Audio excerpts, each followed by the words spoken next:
Hello, everybody. Welcome. Whoop.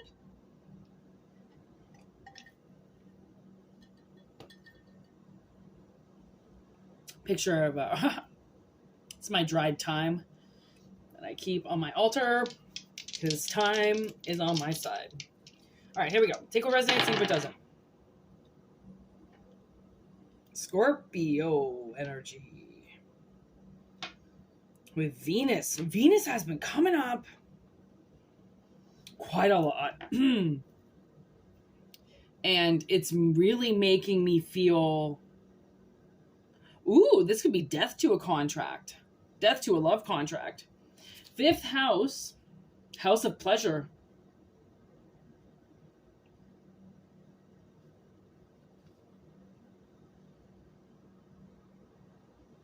The house of pleasure transitions, changes. Leo energy.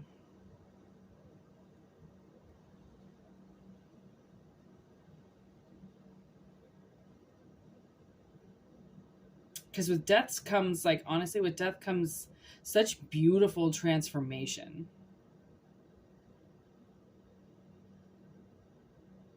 There's this one time, it was like late fall, and we had this, my sister had this peace lily that she had bought, and it only ever flowered one time out of the years she had it. And I left the window open, and the peace lily was sitting in front of it, and it must have gotten fucking freezing that night because we woke up and the peace lily was dead. And it broke my sister's heart. I felt so bad. I was like, I am so sorry. And we just left it. And it came back to life. I don't remember if I started watering it. I must have started watering it. We just left it. My sister was so heartbroken. We didn't do anything to it. I don't even think I collected the leaves off it. I don't really quite remember what I did, but I did something, and then I think I started watering it again because I think it was the winter. It must have been a really nice day, and I opened up the window and then I left it open all night. It was something like that because it was so cold. It wouldn't have been fall. So I gave it a couple of months. And then when the spring came, I think I started watering it, and it came back to life. And it came back to life like my sister had never seen. The what do you call those? The leaves were bigger. And then by, I don't know, June, July, it flowered. Like 4 or 5 flowers. And it never stopped flowering. And we only got to experience that flower for about another year until my aunt stole it from us. Literally, she stole it from us. I accidentally forgot it in the house the day that we moved, and she locked the doors and she took my keys and she didn't let me take it back.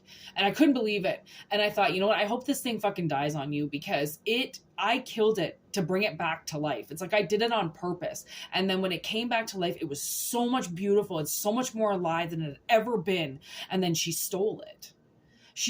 And I always wondered, like, you know, she knew when she did everything. My fucking stepmother, my aunt and my stepmother, but my aunt is so vindictive like that. She's so childish, and she'll act like a baby. She'll act like a baby in front of anybody to take something of theirs. She always has. She's massively manipulative like that. And I never really realized until I was older how disgusting of an individual she really is, and like how acting like a baby does not benefit anybody but her, and she's purposely ruining lives just so then she doesn't have to work, just so then her fat ass can sit at home and do nothing and bitch about the world.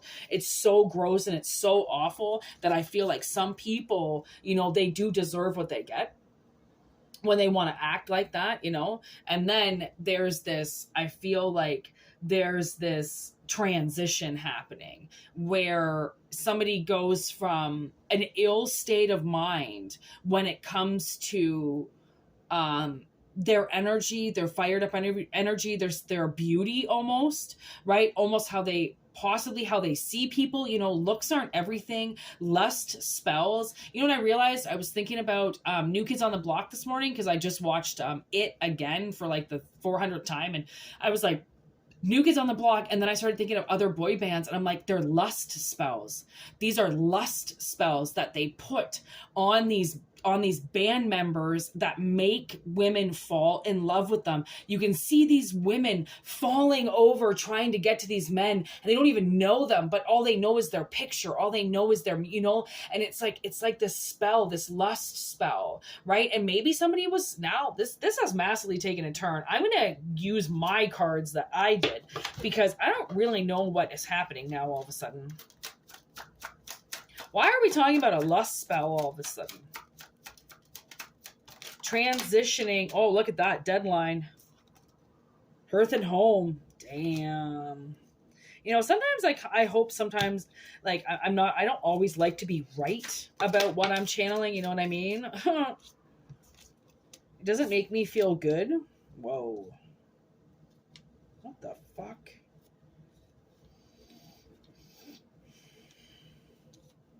Okay, so it seems like somebody's getting out of something. They're opening up the box, and everywhere, everything dies. Okay, everything dies. Whether or not it's reincarnated in something else, everything dies. Everything everywhere dies. It doesn't stay alive forever. Okay, so same like this hex or lust spell, it can't stay proactive forever. So if you've had some kind of energy on you that's like using sex as like an object or something, using sex, I don't even think you had to fight to get out of this. I think you just did. Like a lot of things, it just, the energy dies and it wears off and you get to move on. Like somebody was in the hands of a monster and a bully, doing what this monster said all the time, doing what this bully said. Even if it took everything, even if they lied to you, you acted dumb. Like really dumb. And to know sometimes how hot and how heated you would get in certain situations because you were being bullied. And you got to cut that shit off, right? You got to smoke that weed again. You got to pass that Dutchie around. You got to cut off things. You got to cut people off that steal from you. Okay. You have to cut people off that bully you. And by bullying you, it took me a really long time to realize what bullying was. I didn't know what bullies were because I had bullies all around me. My stepmother was a bully. My father was a bully. My mom is a bully, right? My stepfather's a bully. My brother's a bully. Everybody that I know are bullies. They all, make fun of me and tell me to do things. And if I don't, I'm an asshole to them. That's a bully. Anybody that tells you what to do, and if you don't do it, they fucking won't talk to you anymore. That's a bully. Anybody that degrades you is a bully. Anybody that, even singles you out as a person is a bully. Like bullies exist. Okay. And you have to recognize a bully when you see one. It's somebody who's constantly trying to cause problems around you. Okay. And it gets you so pissed off and it gets you so mad because you know that this person is lying. You know that this person is using you, but because you're under this weird energy. No way. Look at this. So I pulled these random cards out of the middle of the deck. Fox Mulder and Dana Scully are together in the deck. I don't even know, out of 78 cards that are here, somehow these two ended up together. Okay. So it's like the case is solved. There's been a case ongoing and somebody had to witness something. Somebody had to see you go through something in order to know that you were being bullied. Okay. And that's when it all breaks, is once this person steps forward. I think this person is around you. And I think you're going to start talking to them about something. And then they're just going to finally say it. Listen, maybe somebody you work with, money just flipped as I was talking about that. So, how we have these conversations with people we work with, we don't even really know that we're talking. We're just talking. And then suddenly this person goes, listen, I just want to tell you that, oh my God. Okay. I just got this thing in my head from my aunt. Okay. I just want to tell you, whoever it is that you're dealing with is a soap opera. Okay. They know they're such a drama queen. They know how to turn it on. This person knows how to lie straight to your face. And I saw this woman overreacting to something as if she was going to hyperventilate. And this person just walks away and goes like, once you get your shit together, come and talk to me, because I'm not going to let you just break down like this, like you always do. And then you win. So there was a situation where I told my aunt, this is another aunt. She kept telling herself not to take her dog for a walk. Finally, this woman abuses herself so much, okay? Finally, she goes and takes her dog for a walk. She decides that she's going to take my sister with her to go show off this German Shepherd that her neighbor bought, okay? Because my sister had a German Shepherd back in the day. My sister didn't even really understand what was going on. She takes her little fucking Chihuahua dog over to go see this German Shepherd, and this German Shepherd picked her Chihuahua up by the stomach and started throwing it around like a rag doll. And my aunt was losing it, screaming at the top of her lungs, "Oh my God, oh my God." My sister's just standing there. She has no idea what to do. She's not going to grab this German Shepherd. Okay, she has no idea. She hasn't seen this dog. Okay, the owner of the German Shepherd was not out. So finally, the dog, I think the owner finally hears my aunt screaming. He yells for the dog, right? She drops my aunt's dog out of her mouth and goes running up to the house. And my aunt's dog goes running home.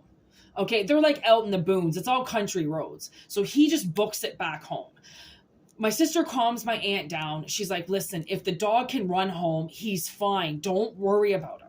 She said my aunt was all composed. She was all fine. And then the second she opened up the door to come in to see my mother and I, she said she turned into a different person. She suddenly started freaking out again and crying and losing her shit. And my sister was like, she couldn't say anything because my aunt and my mom were right there. So they took the dog to the vet, this emergency vet. My sister and I had just driven like 20 hours to see them. So I wasn't going fucking anywhere. And my mother knew it and she was pissed. So she took my aunt to the emergency vet. It was like 11 o'clock at night. I couldn't fucking believe the dog was fine. He wasn't even bleeding. She takes the dog, and then my sister and I finally get 20 minutes. Actually, they were gone for like 2 hours. We finally got a couple hours apiece. We go outside, and she goes, "You have no idea what just happened." And I'm like, well, clearly I don't. What the hell? What happened with Paco? That's my aunt's dog's name. And she was like, she told me the whole story from start to finish. And then she goes, we got to the house and she turned on a different personality. She was fine. She was cool. She was calm. She was collected. She knew her dog was okay. And then suddenly she threw a fucking, a phone book at me. Oh my God, my mother snapped at her. She's like, what the fuck, Henny? Like, and like she threw a fucking phone book at me because she said she couldn't look up the emergency vet. She was in so much shock. And my mom's like holding on to her dog. He wasn't even bleeding. And I just couldn't believe how my aunt reacted. So when my sister told me the truth about what happened, I was like, okay, that makes so much more sense as to what I just saw witnessing that, because I have seen my aunt lose it many times. And I know she's a drama queen, but I couldn't prove it until right now because my sister said she was perfectly fine. And like, we've always known my aunt. My aunt used to babysit us when we were kids, fucking babies. You know what I mean? Like, so my sister and I have known my aunt forever. And we know that she's a drama queen. She can't handle things on her own. Once her husband died, they were together for like 40 years. She just broke down. She acted like she was this woman that had her life together. And then all of a sudden her husband died and she went into a fucking, she takes so many drugs and so many pills that her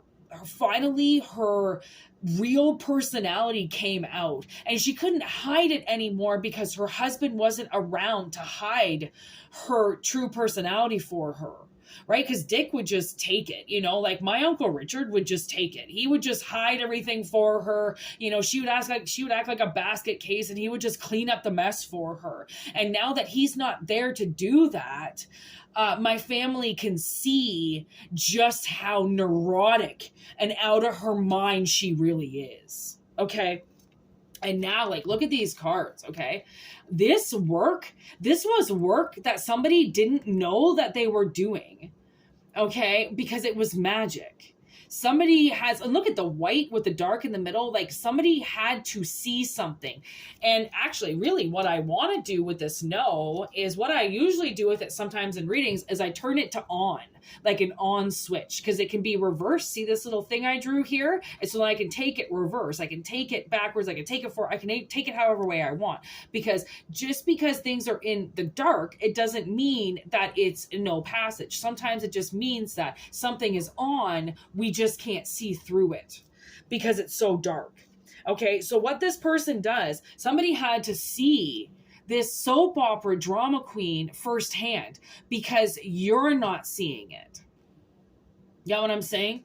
You can't see it because this person is such a bully. This card wanted to come with it. I'm sorry to call you an idiot, but this person is so much of a bully that they're dragging you down with you. And you know this, but you're not addressing it for some reason, which makes me think that this person has or plays a larger role in your life than maybe you're bearing witness to or that you're really acknowledging.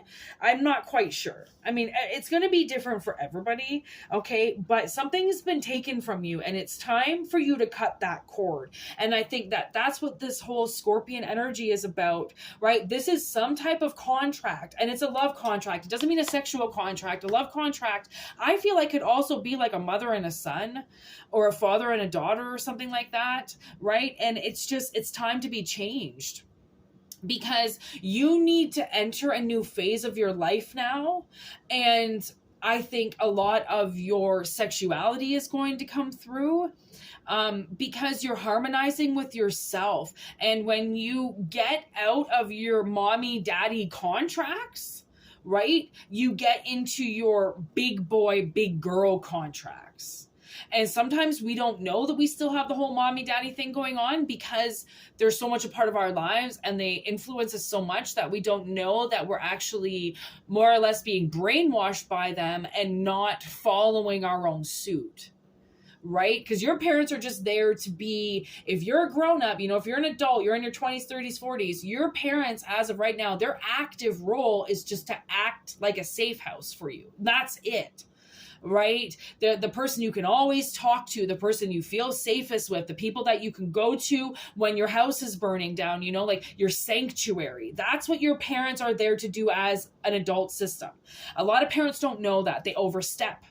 Right? Their overbearing skills are too much like when you were a child. They haven't increased in age yet to address the fact that you're an adult and you can make these particular decisions on your own. These decisions have to be made on your own, even though they can be influenced. You can talk about what you plan to do, but always know that when you speak about what you plan to do before you plan to do it, sometimes you can get derailed if you don't have enough confidence in that role. That's why you're talking about it, right? If you don't have a lot of confidence and you're talking about it with people and they're not really going to go with you on the journey, right? They don't really want anything to do with it, then they could derail you from that idea. Right? So I know it's really hard, but soul search, think about it for yourself. I always say that. For a very long time, I just made moves and I never talked to it about anybody. I didn't need to. I don't need to tell somebody what my move is before I do it, right? The best moves are made. If you think about doing something, do it. It's amazing how you're going to feel afterwards, to not overthink it and to not complicate it. Okay. And now I'm getting Paris. This guy named Paris, he has a song called Crushin'. It's all in capital letters. And the part of the song that just came to me is crushing on weed like I'm crushing on you. Okay? You're going to expand something by letting this drama queen go. Right? By saying you are putting on an act. This is an act. If they're hyperventilating and they're freaking out about something, you just tell them, okay, you have your freak out, you have your temper tantrum. I'm gonna give you, whatever. What do you give a child after they have a temper tantrum? 5 minutes in the corner, 10 minutes in the corner, hour in the corner. You just leave this person, fucking deal with your emotions. I'm gonna come back, when you chilled out. right? I'm going to come back when you can talk to me, because if you're not going to talk to me, then I'm not going to try to get through this, and I'm not going to not tell you because you're freaking out. Somebody might know, like, you know, if you're about to break up with somebody and it's like they know that you're going to do it, so they just start acting neurotic, you know, and out of their mind. Like this one lady that I know, all she does is use her dead mother as an excuse. Okay, that's all she does. My mother's dead. You know, I don't act properly. You know, I don't have anybody in the world, and now you're gonna break up with me? Okay, first of all, anybody that uses a dead relative to stay hitched to you has some serious psychological problems. Okay, you got to cut that right away. That is so mommy daddy issue. It's not even funny. Okay, anybody that you are about to talk to that says they can't handle the conversation, they're telling you they can't handle it because they don't want you to say what they know you're going to say. Okay, it's a classic bully. Those are classic bully. It's almost like bully narcissist. Okay, and I have a bully card and I have a narcissist card. Today, the bully card decided to come out. Bullies, they're a little bit more hidden than a narcissist. A narcissist is really out there in your face, making everything about them. A bully can almost make it seem like they're on your side, but bully you to the other. And then bully behind your back and talk shit behind your back and say shit. Bullies and narcissists, they're I want to much say are in very much the same category. Okay, if you don't know what a true definition of a narcissist is, look it up. Okay, narcissists make everything about them. You say something, suddenly it's this fucking blow up, all about them, blah, blah, blah. You are allowed to address issues with other people. If they can't accept that and change or recognize that there's a problem, okay, that situation is not going to resolve itself. You either have to deal with that person and how they're going to be for the rest of their lives, or you have to bear witness and notice that if you can't even talk to them, what the fuck is the point of having a relationship with them? Because you can sleep with them? Come on, get over that shit. You can fuck anything and you know you can. Okay, all you got to do is go to a bar, find somebody drunk, and you can have sex in no time. Okay, you can make this person fall in love with you if you really want to add to their addictions. Okay, but if you don't and you want to play like a grown up, then you drop this person, you realize that you're being massively manipulated, and you go for something else. I mean, it's always up to you. I'm just here to state the obvious. I'm just here to tell you what's going on, what the energy is saying for the day. However way it plays out in your life is different for everybody. So always take what resonates and leave what doesn't. Okay, 222 on the clock. There's witch and sex. Whoa, with hate all of a sudden. Witch, sex, and hate. I don't know what the fuck is going on with you, but I had this nightmare that my ex-boyfriend was being raped by his mother, and that his mother, you know, his mother always hated me. And I knew that. And when I channeled about it and I asked my ancestors about it, and I really got to the core of the problem, to be like, why did this mother not like me? And the answer was, because I don't allow her energy to come inside of me, right? Like, you know how we can do that? We can swap souls and, you know, the whole shebang, and fuck her son.